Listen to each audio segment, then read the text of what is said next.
Hello, everyone. I'm back again. 2 in 1 day studio visits.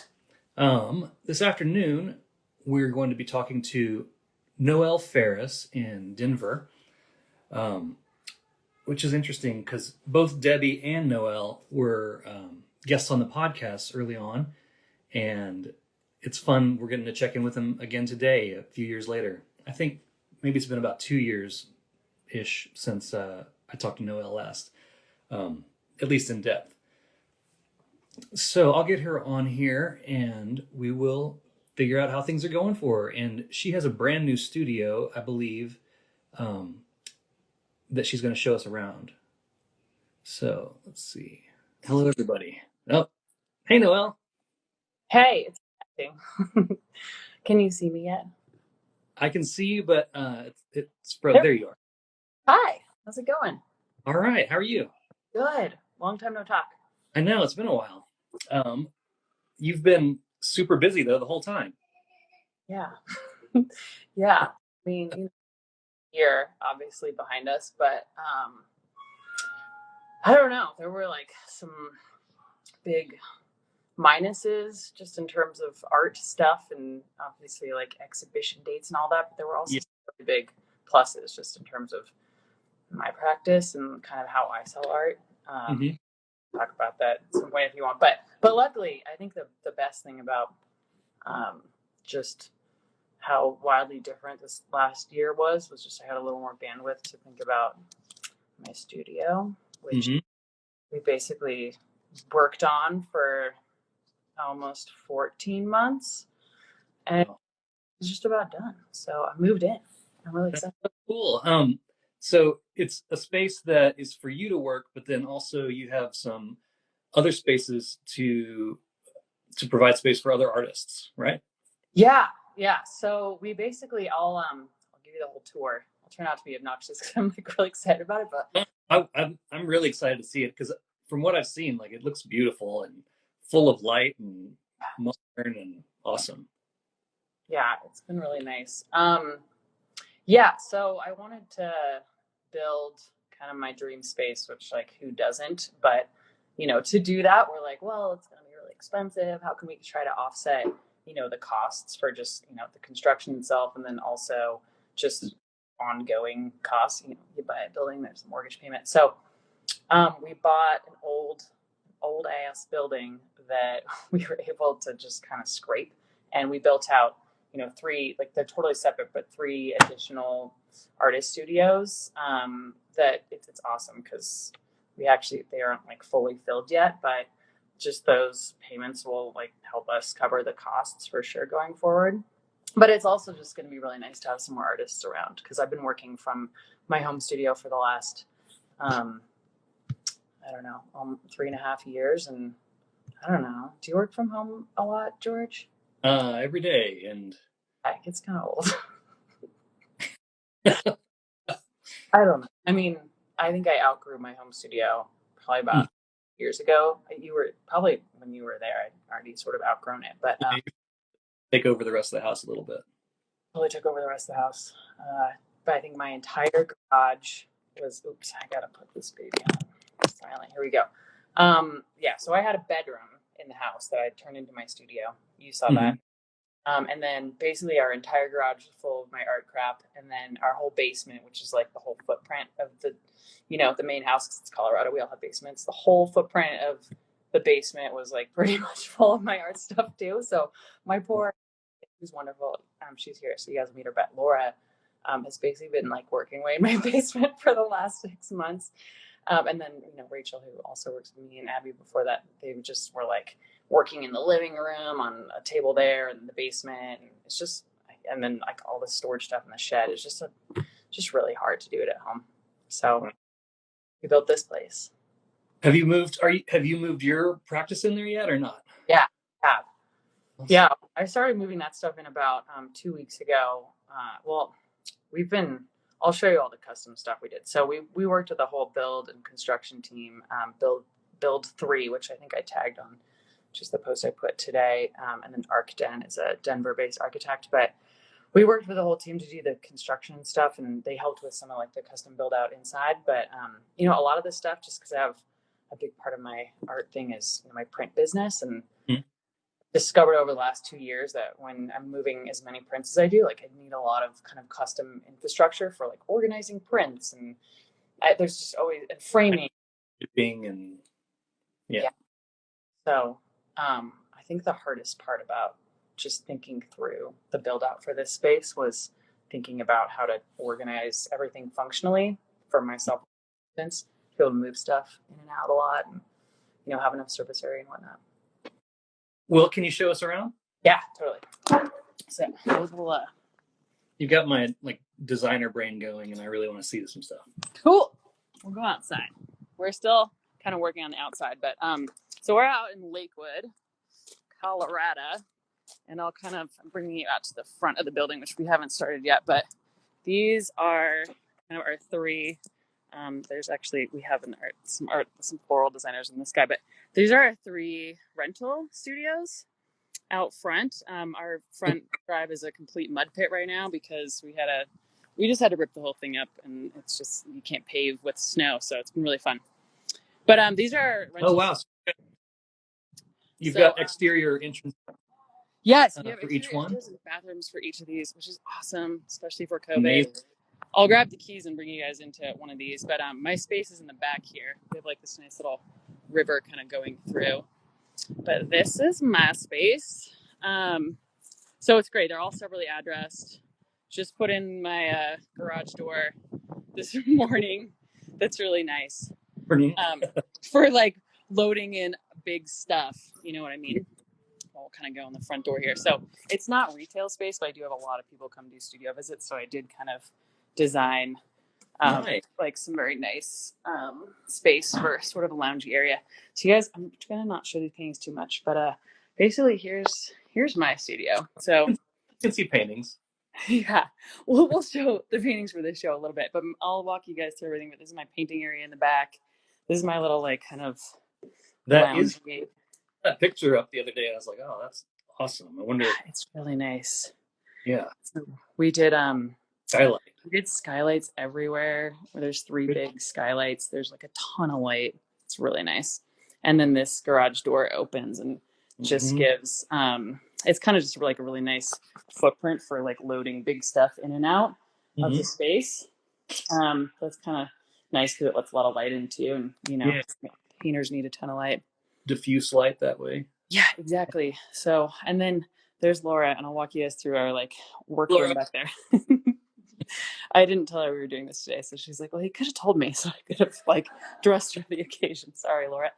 So I'm gonna walk you guys over to Fergus, who's my new puppy. Hey, Fergus. Hi, Fergus. He weighs 3 pounds right now. He's 4 months old. He just likes to sleep. Thanks, Laura. Laura says it's beautiful. I'm just like holding Fergus up because he's tiny and he's ridiculous, but he's a really great studio doggy.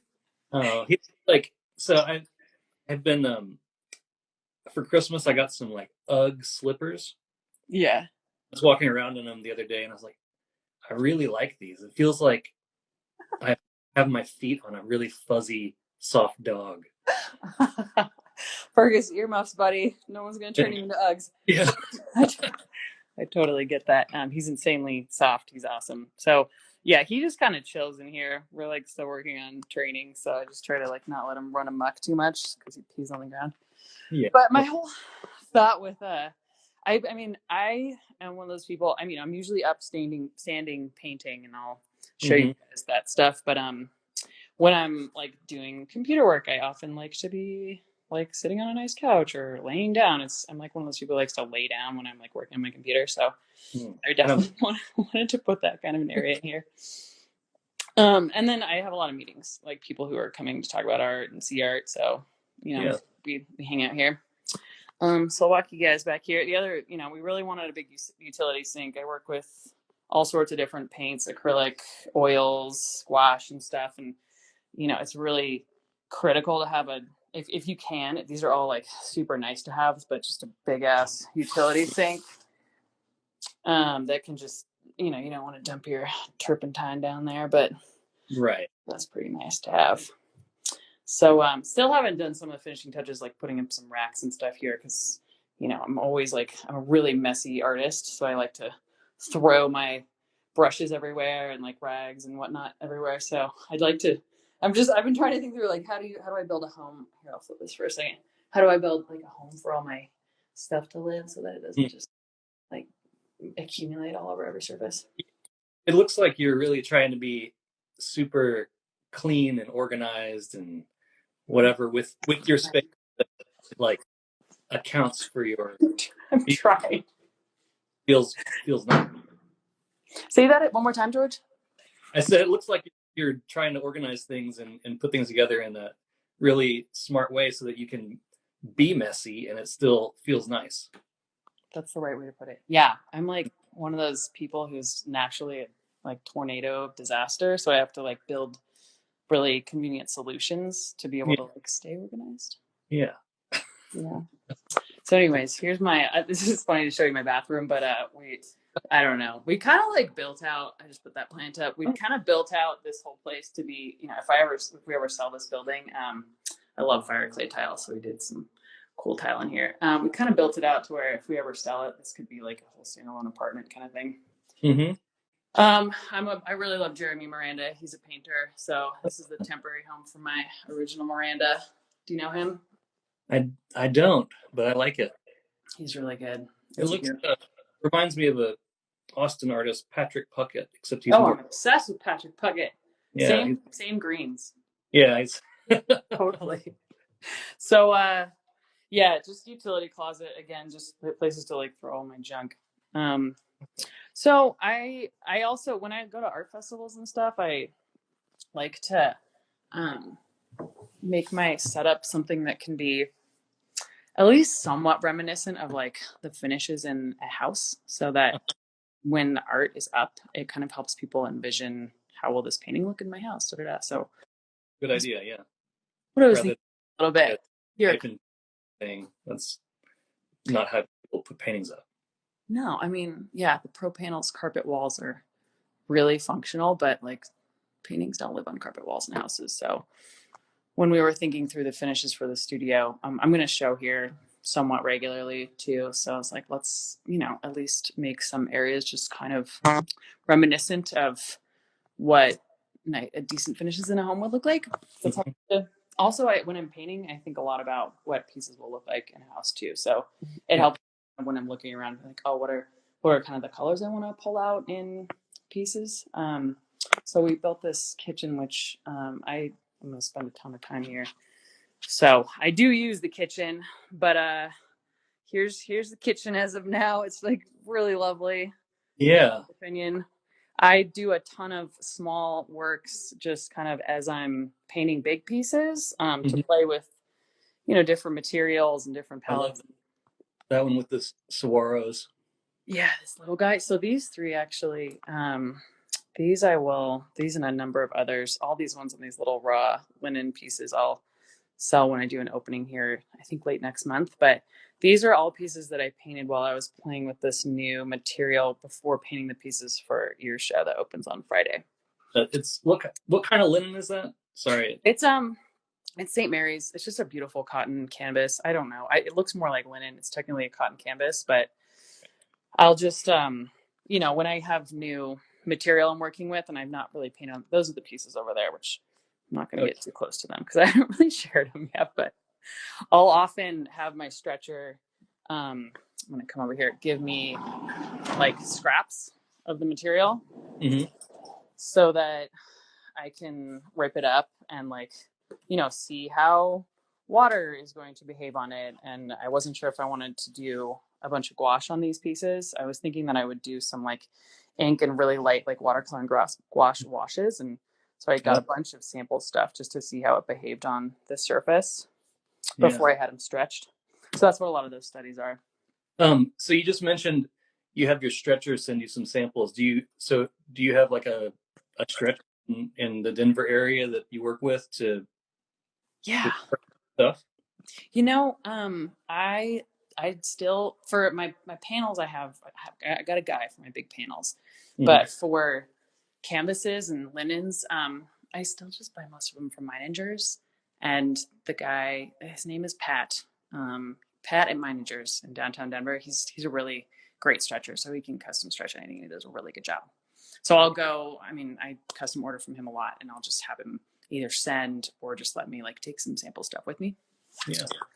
Which is great. So, some of these pieces are like, they're totally standalone. They're really different. This is actually a Grand Canyon study on the same linen, but a lot of it's just me kind of seeing how, different types of paint will behave. Yeah, how the media reacts with it. And exactly. This cool. is my mother piece from, it's actually my fiance's uncle's. So I'll walk you over to my kind of painting area right now. This is kind of my main painting spot. I think we built this pretty sweet wall easel.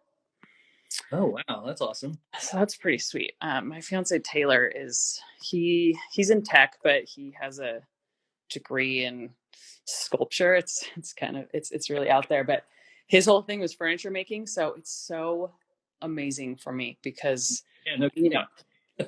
yeah, as an artist, every time I have a new art festival or something, I often have like new needs for displaying stuff. And then when we're thinking about the build out, I'll show you like the whole kind of workroom that was all stuff we custom built. Taylor is like really good at thinking through these kinds of projects. And he's also really excited about it. His mom's a painter. So he's always been helping her think about how to, set up her studio well. So this is my wall easel. This is a piece I'm about to start. It's got some channels there that you raise and lower and yeah, exactly. It just has some tracks on the wall, and we kind of just went oak with everything. So these are just hardwood kind of tracks that basically I can paint as big as this wall, which is a 9-foot wall, which is awesome. So nicer than having a massive easel. You know what I'm saying? Yeah, I'm curious to see a big one sometime. Yeah, I'm getting there. It was really hard to do huge ones in my house, but we're getting there. So this is a piece I just finished, I think, last week. Oh, yeah. Pat is about to get more business. So this is just like this is my travel easel. I do like to paint plein air sometimes when I'm traveling.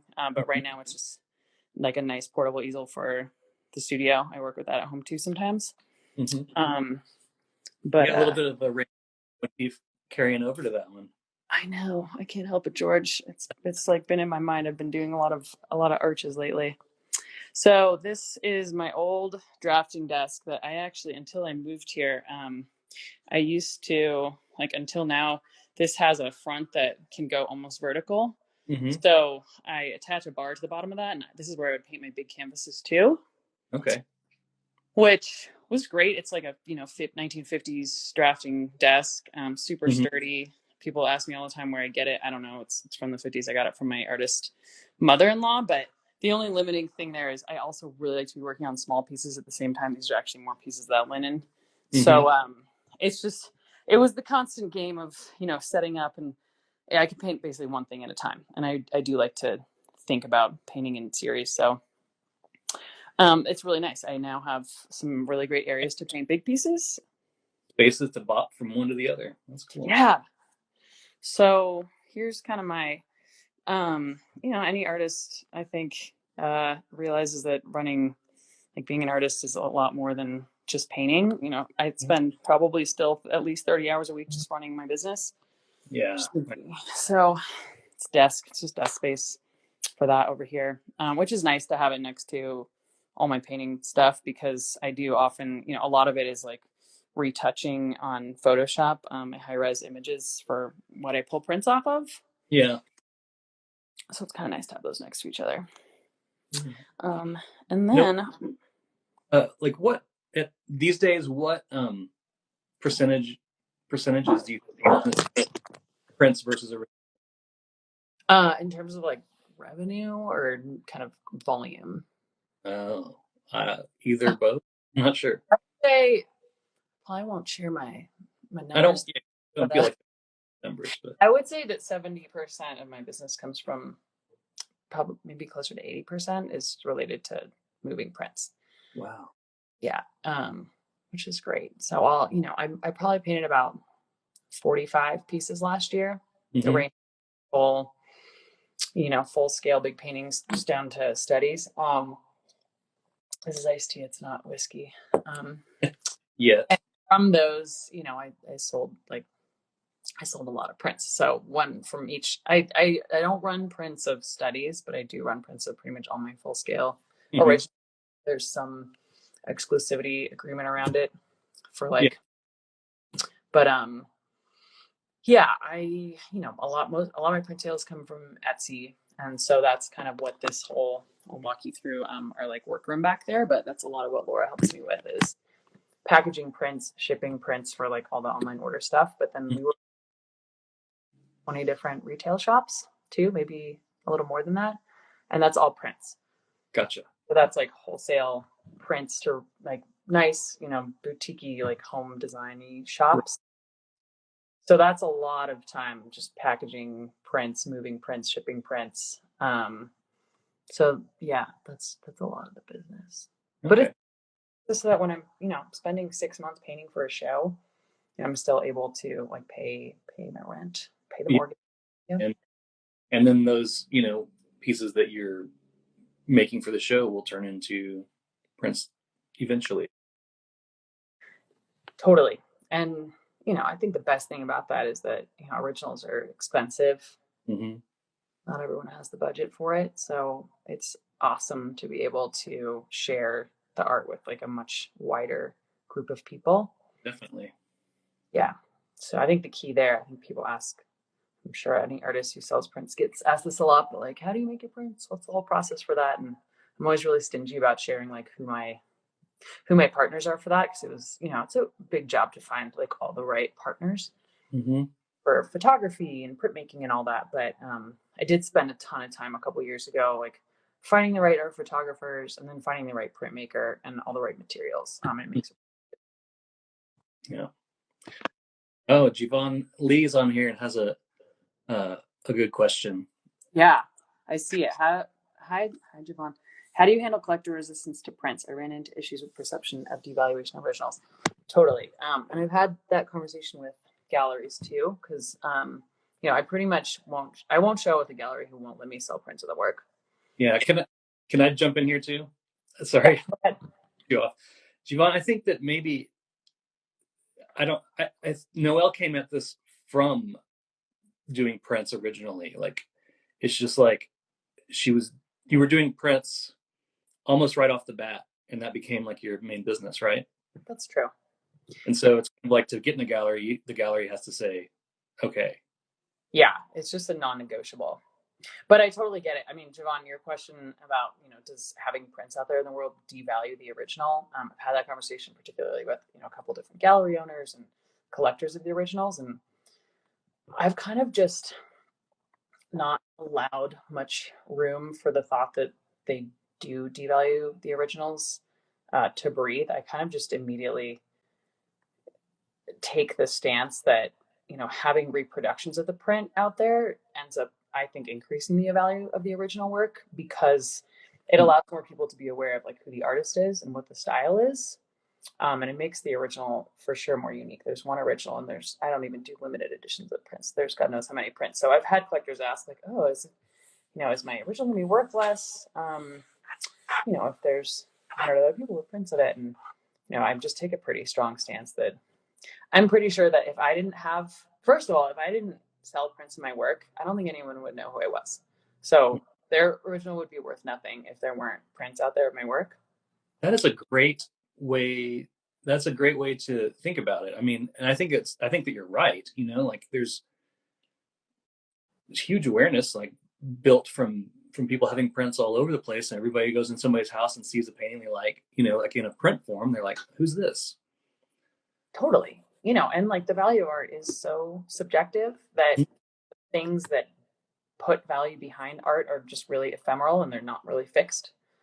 So maybe for some artists who end up making prints later, like the print thing might just not really go with just their whole practice. But I don't know. Again, for me, I've always looked at prints as, this is a really tacky way to put it, but they are almost like, a business card. They like get out there in the world. So many people get eyes on it. And, the price of my originals keeps going up and up. And that just would not happen without prints at all. So I don't know, Joanne, I think you just don't let them consider that. Yeah. reality. That's how I do it. It's also, somebody, Javon, your style is so thick with paint that there's a lot of, huge tactile kind of impact, like larger than a regular painting, I think. And so that's tough for you, but It uh, just doesn't translate. It's like not a one-to-one translation. I'd yeah, say Javon's print, I know your paintings too, Javon. They are so thick that texture is like more than half of like the amazing presence of your work. So I can see why it just wouldn't translate in a print. Whereas, when I first started doing this, I was watercoloring. It's like a one-to-one yeah. translation, original to print. You like really could not tell the difference. It's not quite the same anymore since I paint much more with like oils and acrylics on canvas, but Hmm. I hope that sort of addresses it. Yeah, I think so. I think that was a pretty thorough uh, discussion on that. Can we see your? It's relevant. Let's show you this like workroom thing. Yeah. So this is really where like a lot of the sorry, Laura, we're going to invade your territory. We're still organizing in here a little bit, but it kind of looks like a mailroom. But basically, this whole thing is designed to like organize prints and frame prints and package prints. So when I get prints in, I do like 4 different kind of main sizes of prints. Amazing. It's great, but they all used to live in a flat file in my home studio.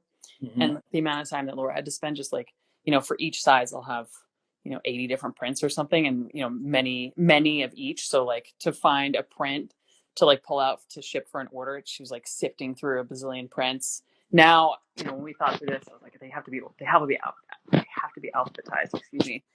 So we have these like mailroom slots that my fiance and I built these. We've been working weekends straight for like months now. Do you guys have robots and an app that? No, this ain't Amazon, George. We have Laura's nimble hands, but Laura also helps us think through like how do we efficiently organize the work so that we don't spend a ton of time like sifting through crap to like keep inventory numbers accurate and also find stuff. So for each different slot, everything's titled. I title all my paintings and they all get signed and titled before they go out for orders, so they're all organized by title and size, which is awesome. And I'm like, Laura, get a Riverbend print out. She can like go to the R section of the 11 by 14s, or you know what I'm saying. Let's see.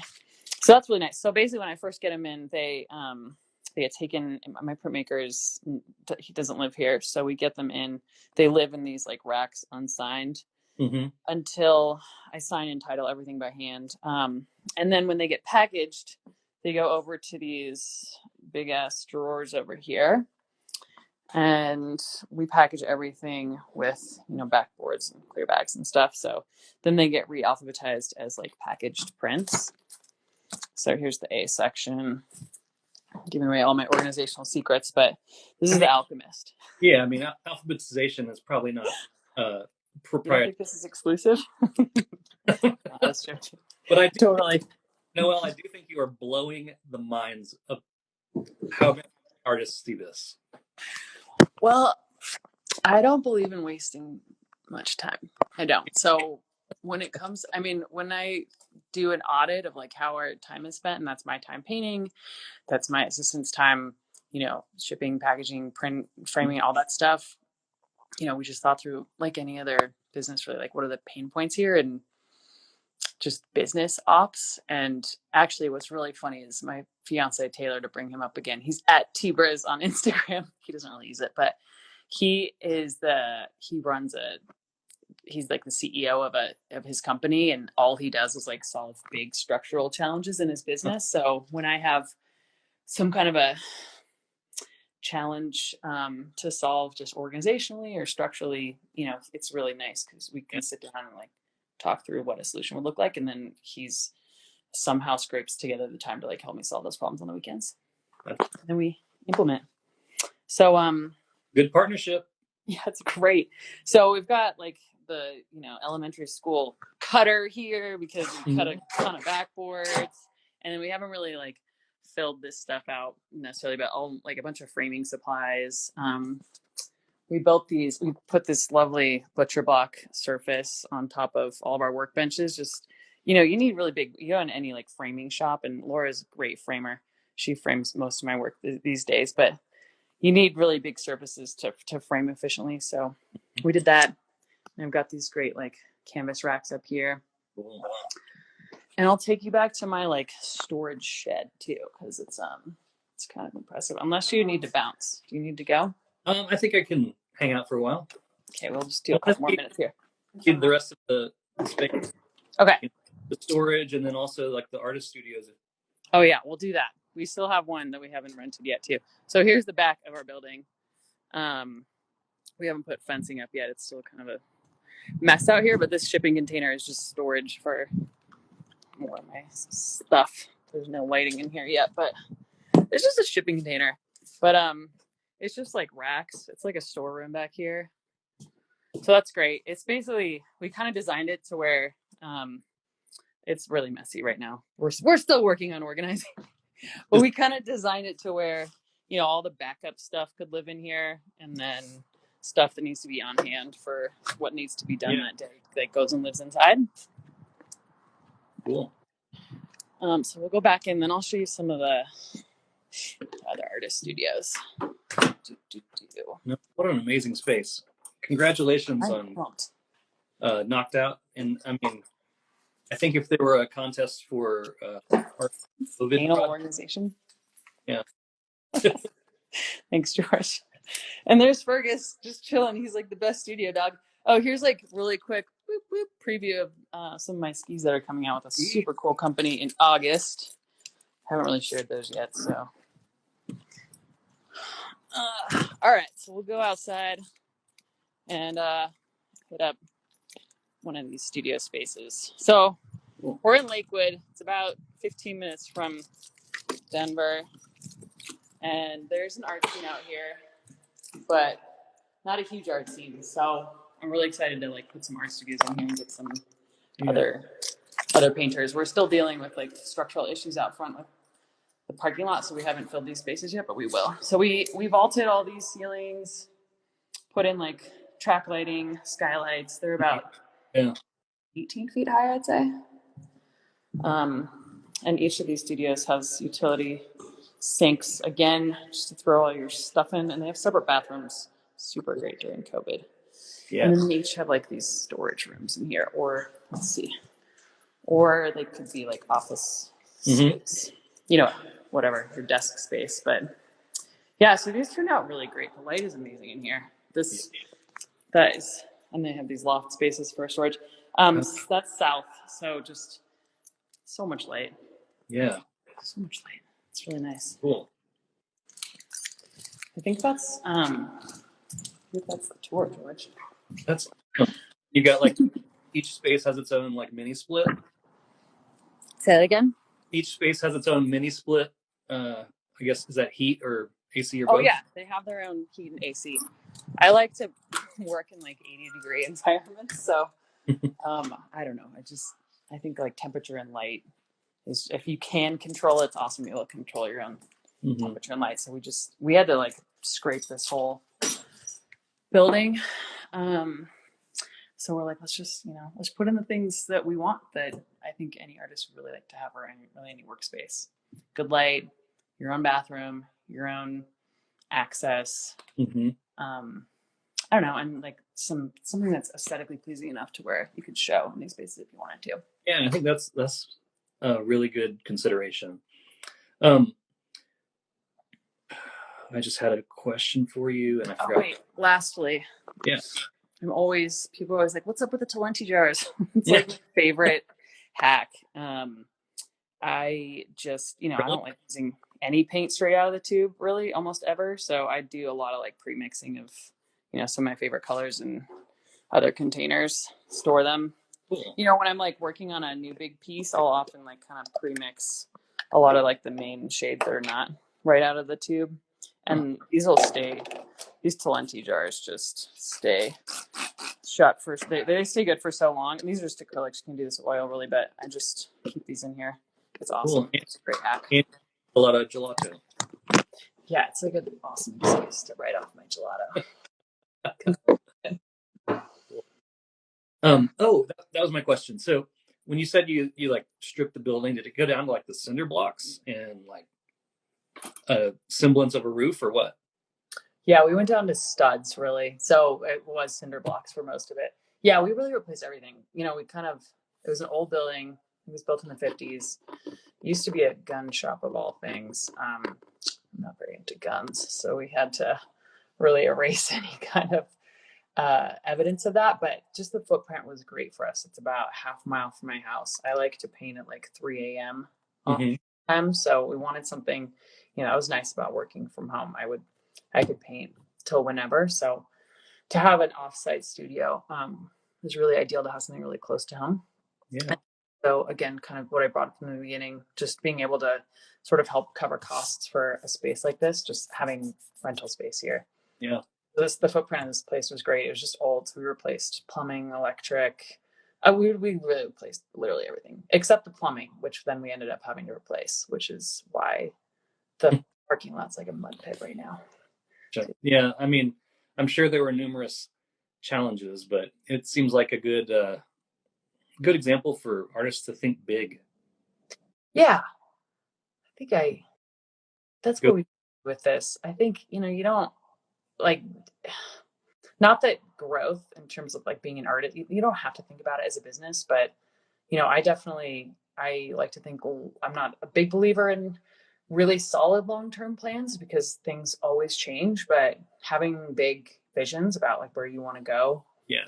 practice, I wanted to build space to grow into here, and that sort of, you like fulfill your own prophecy when you build for what you're hoping to do in the future. Yeah.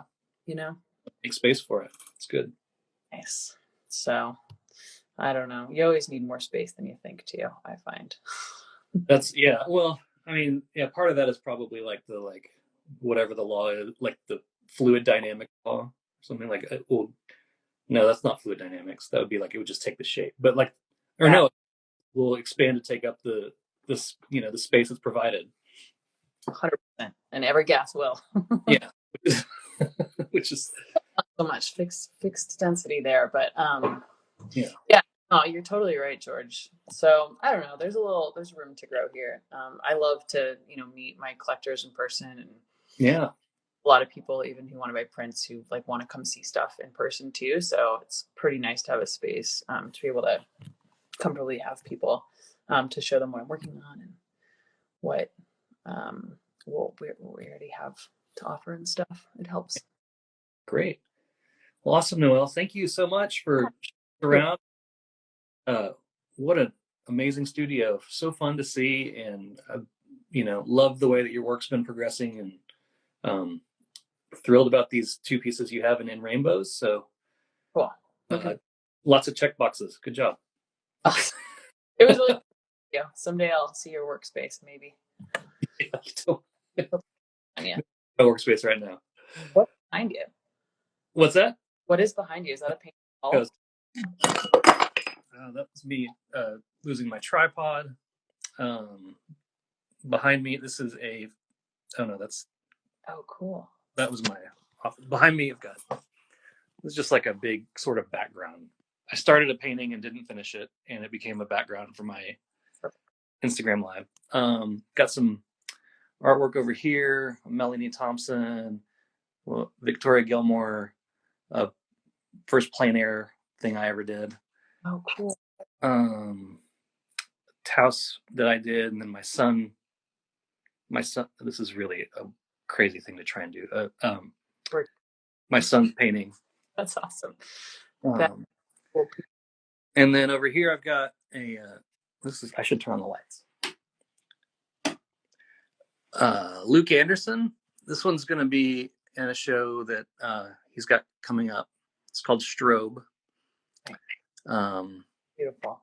Yeah, some other pieces. This is Chanel Cruisers. My wife bought from Texas Women's Show. Awesome. That's like one of my little Aspen studies, and then a Chloe Gaillard watercolor, I guess. Show you that. Like how diverse your art is. Very self-like. Got Maggiore drawing. Is that an original? Yeah. Attaboy. Yeah. And then here's my big mess. And then this is Color HQ right over here. Awesome. And that is Goldie. Oh my God. Is that a cat? Yeah. She could kick my dog's butt. Yeah, maybe. She's Later. crazy. So. Cute. All right. There you go. This time we did it. I talked about myself. Thanks, George. Yeah. Well, thanks for chatting, Noelle, and hope to see you sometime in the not too terribly distant future. Yeah, thanks for everyone who joined in too. It was fun. I'll do anyone who's on my email list. I keep promising to do an opening here, but we just keep kind of pushing it off because construction takes forever, and stupid virus thing still haunting us. So I think late next month maybe, but get on my email list if you're local. I'll send out some for that. But nice to talk with you. You too. All right. Talk to you later. Ciao.